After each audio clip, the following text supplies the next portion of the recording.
Como a gente tem dito aí em vários vídeos e nas entrevistas dos podcasts, dá para perceber que design tem muitas facetas. As empresas hoje procuram muito para fazer a famosa inovação. Talvez alguns designers já saibam, mas os empresários sabem menos. Você sabia que não é só para isso? O que se traz para uma inovação dentro da empresa é efetivamente você fazer um trabalho relevante para os seus clientes e relevante para a empresa.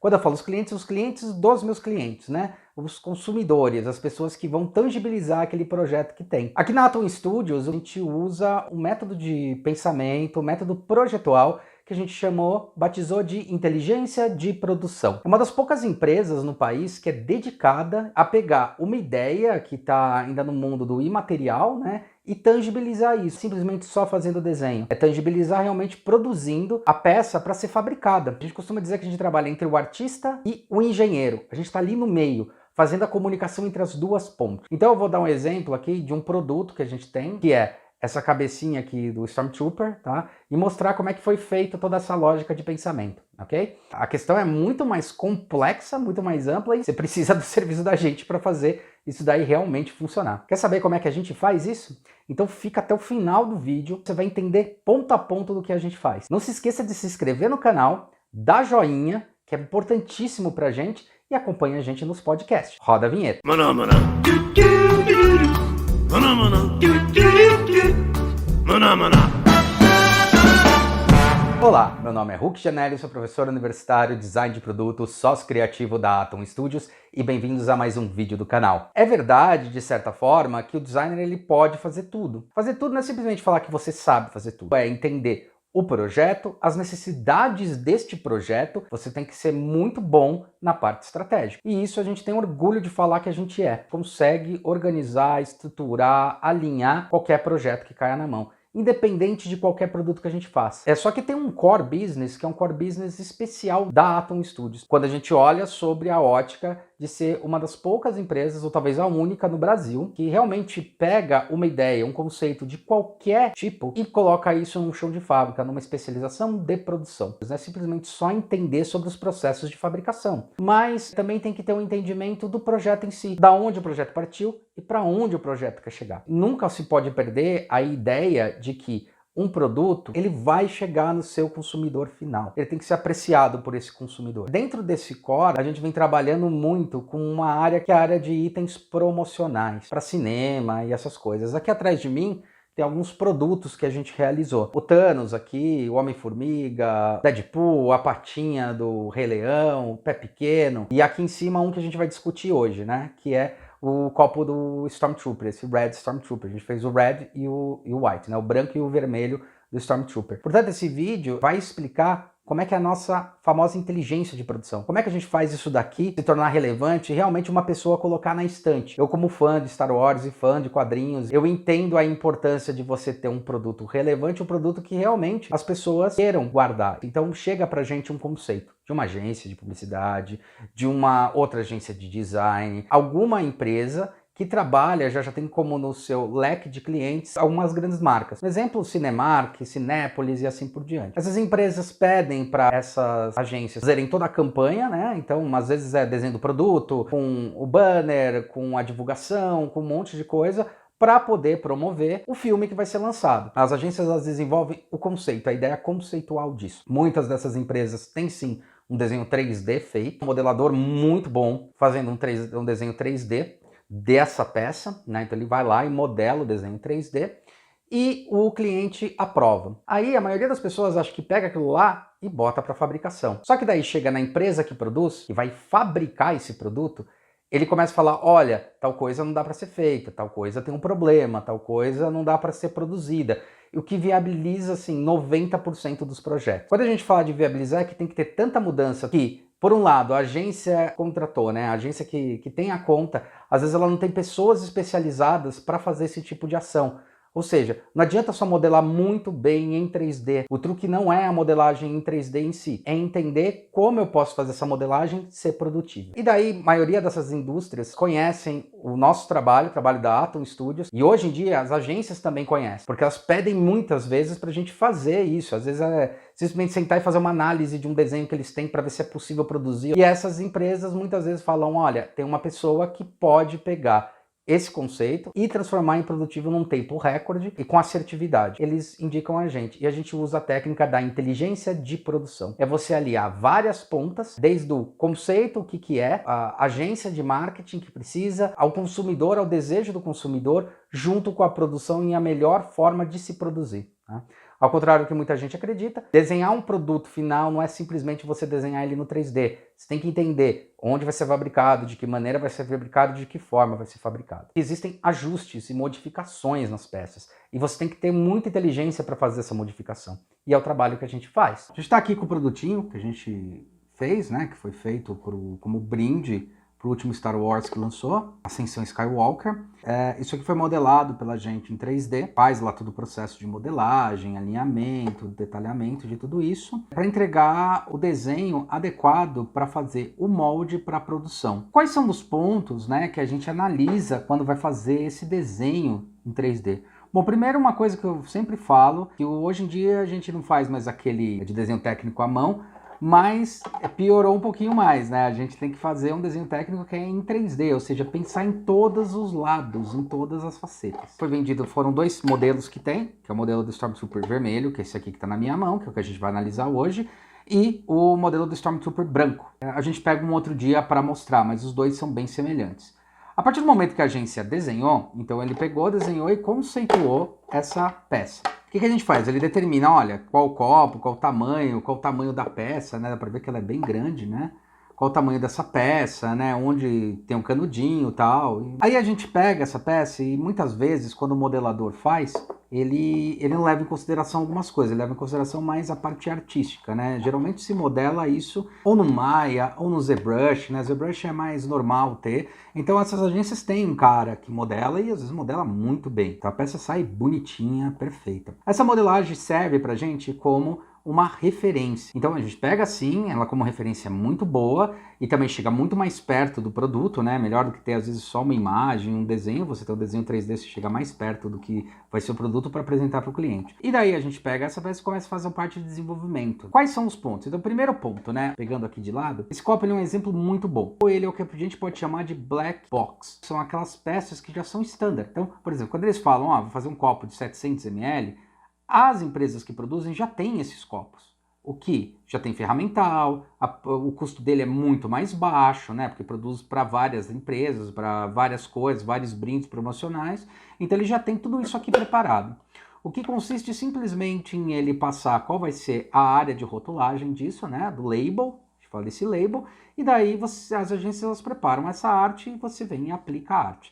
Aí tem o custo da aplicação da arte e tal, e o custo por peça, por unidade. Então aqui a gente tem um produto prontinho e tudo certinho.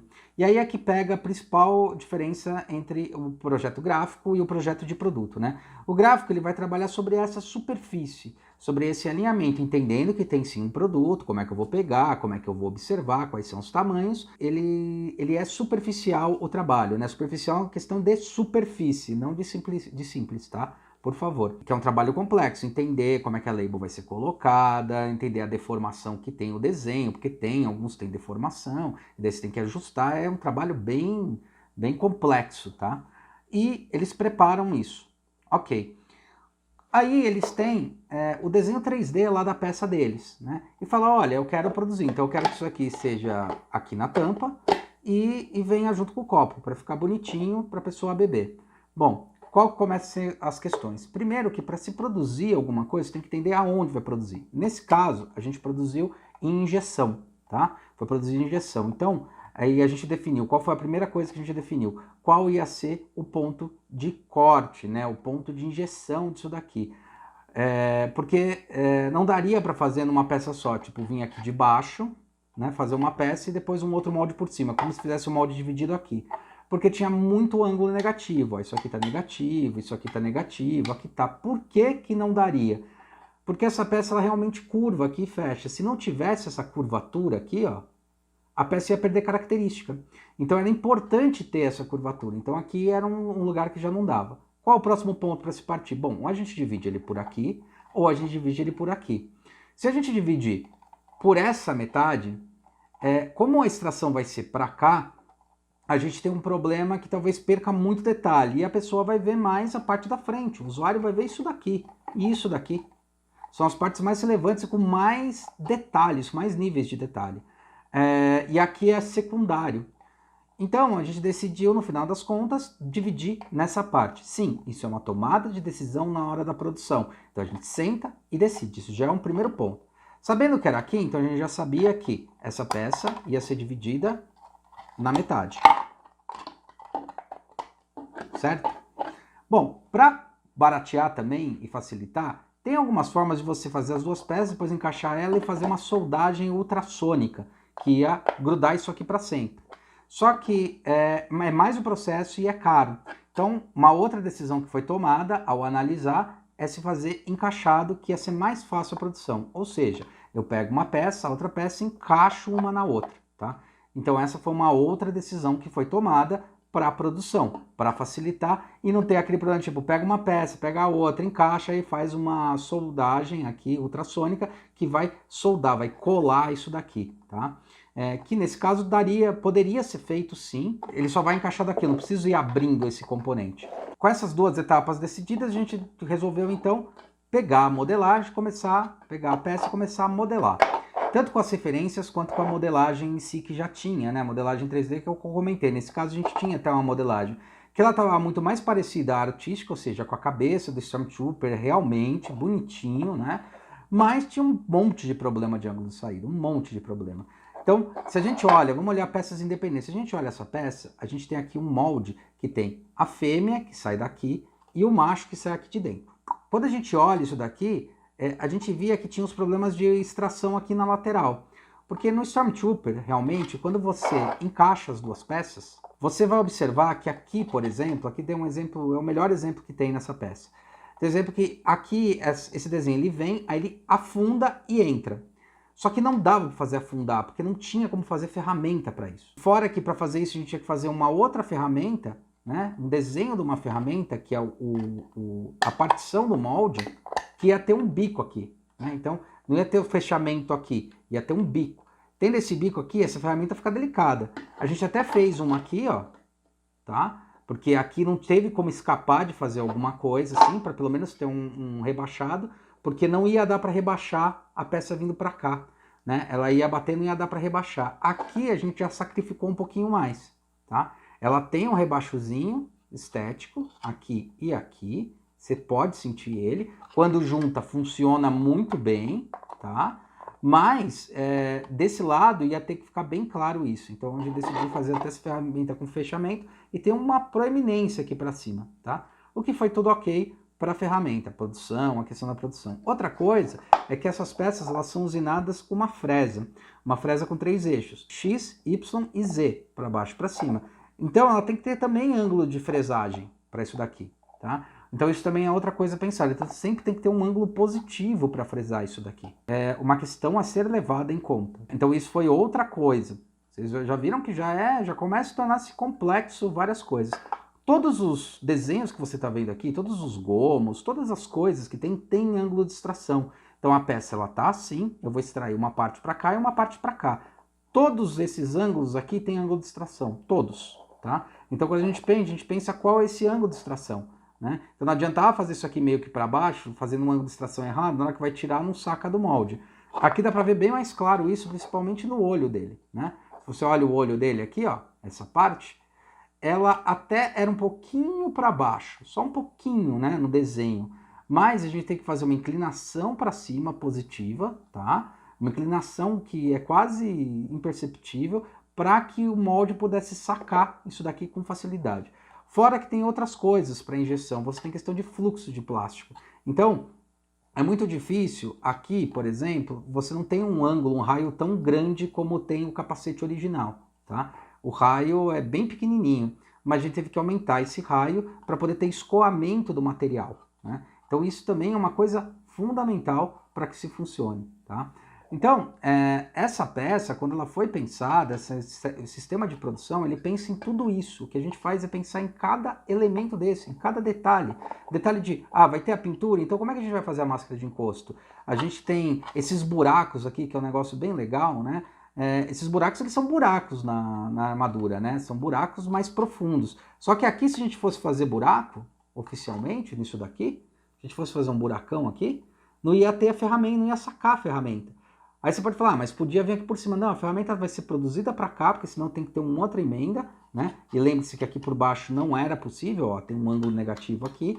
Então a ferramenta ia ser feita para cá e aí a gente calculou direitinho em relação a esse ângulo, em relação a esse desenho, para ficar o desenho mais próximo, ter pelo menos, mostrar que existe esse desenho, né? Que existe essa parte aqui, e ter uma extração para cá, ainda dando a impressão que é um buraco, mas que detalhasse mais. Outras coisas também são os ângulos de sacar cada elemento. Aqui não podia ser negativo, tem que ter um arredondamento maior para o fluxo do plástico. A parte interna, nas duas peças, dá para observar que tem essas peças de apoio, que é a peça de apoio onde vai o copo aqui, ó. Tá vendo? O copo vai apoiado aqui e o copo vai apoiado aqui para ele travar, ó. Tá? Então a gente pensa em tudo isso, a gente tem essa peça. Às vezes, nesse caso, a indústria ela tinha isso aqui desenhado no 3D, então ela mandou e a gente partiu em cima do desenho dele para poder gerar a peça final. Outras coisas que são curiosas vamos fazer encaixe, então tem que fazer esses pequenos castelos de encaixe com essa outra parte, para que as duas se encaixassem perfeitamente, tá? Para que tivesse esse clique, esse encaixe. E além disso, a gente teve que tomar muito cuidado com esses castelos, a gente chama isso de castelo, tá? Com esses castelos aqui, tanto aqui quanto aqui, para não dar muita chupagem. O que é chupagem? É quando dá uma pequena deformação por causa do excesso de material que tem na região, tá? Aqui nessa deu uma pequenininha aqui, ó. Nesse ponto aqui, dá para ver que tem uma pequena parte, ó. Eu vou tentar virar aqui o brilho, ó. Tem um rebaixo aqui, um rebaixo aqui. O que é isso? É o excesso de material aqui dentro, tá? Que vai acabar fazendo com que resfrie mais rápido fora do que dentro, e daí quando resfriar dentro ele acaba diminuindo, tá? A gente tentou evitar ao máximo, mas tinha que ter uma certa espessura aqui, não tinha muito como fugir, tá? Outra coisa, isso aqui também tinha que ser produzido em grande velocidade, em escala, então tudo isso tem que ser levado em consideração. Uma coisa que eu lembrei ao discutir esse projeto aqui, é que a parede aqui ela era um pouquinho mais grossa, né? Mas assim, era décimos mais grossa. Acho que eram 2 décimos, era 2 mais grossa. A gente reduziu, acho que ela tinha 1,5. A primeira que a gente desenhou, aí a gente reduziu para 1,3, tá, milímetros, para economizar em material, né? Economiza em material, economiza em ciclo de produção. Isso também é outra coisa que a gente analisa, né? E trabalha em conjunto com a empresa. Uma coisa que é legal, que a gente fala, a gente teve aqui, uma semana para desenhar as duas cabeças.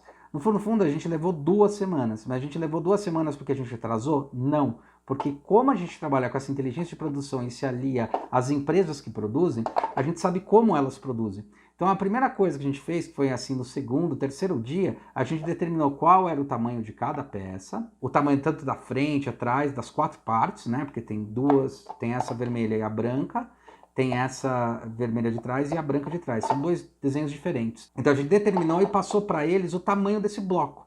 Porque eles compram, eles mandam comprar esse bloco e daí demora um tempo para chegar. Então enquanto está chegando o bloco, eu ganho mais tempo porque eles vão preparar esse bloco para encaixar na injetora, tá?